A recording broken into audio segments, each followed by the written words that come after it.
In algebra, we often work with expressions and they have different parts. One important skill is combining like terms.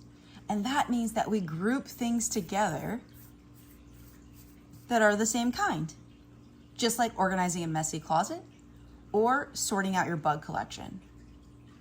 Today we're going to use some of these cutouts.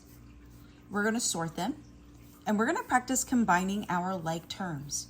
So although my room looked like this pretty often when I was a kid, this is actually not sorting out our clothes.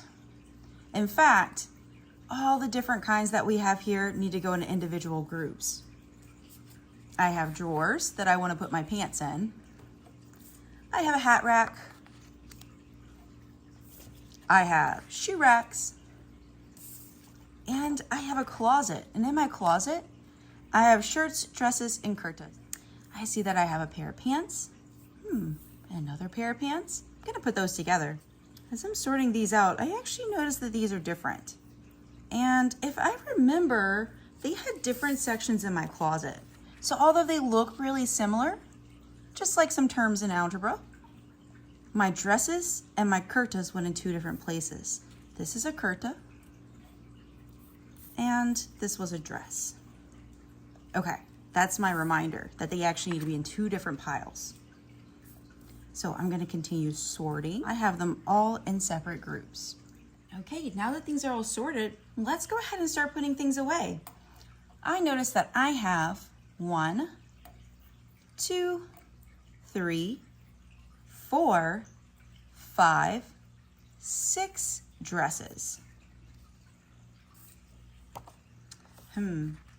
Right here in my closet, I'm gonna go ahead and put my 6 dresses in my closet.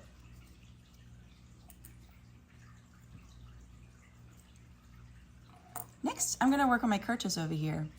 I actually have 1, 2, 3, 4, 5, 6, 7, 8.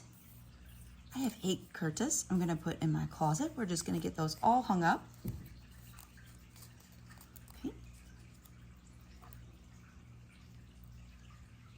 8 kurtas.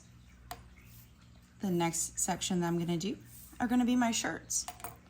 I had 1, 2, 3, 4, 5, 6, 7 shirts. I'm gonna go ahead and write a 7 down so I remember how much clothes that I have.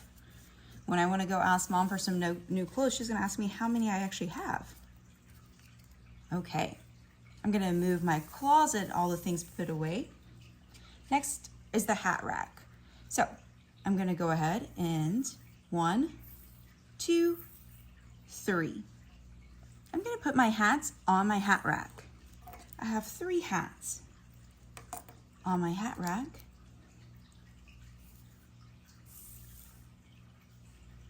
All right, the next thing I have are pants. I'm gonna put those in my drawers. 1, 2, 3, 4 pairs of pants. Right here in my drawers, 4 pairs of pants.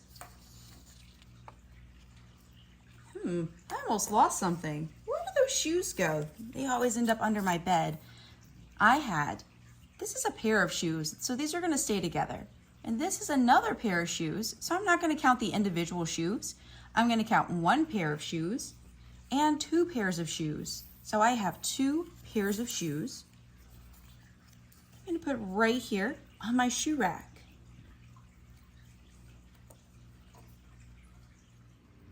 Next, we're gonna write down the pieces in our collection, starting with the tricky one.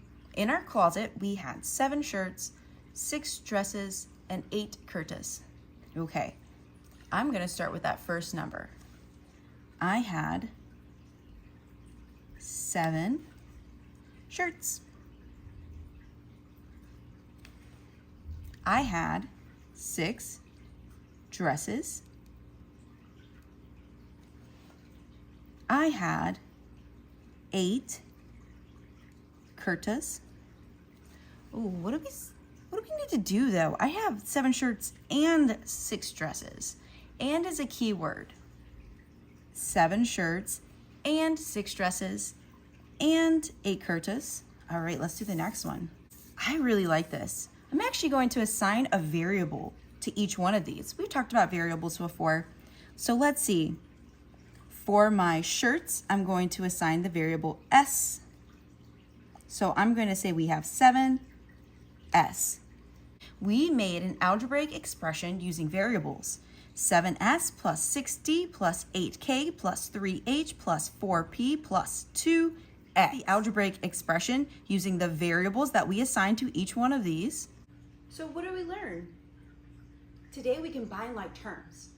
We used an example of clothes, and we showed how we can make an algebraic expression using those clothes.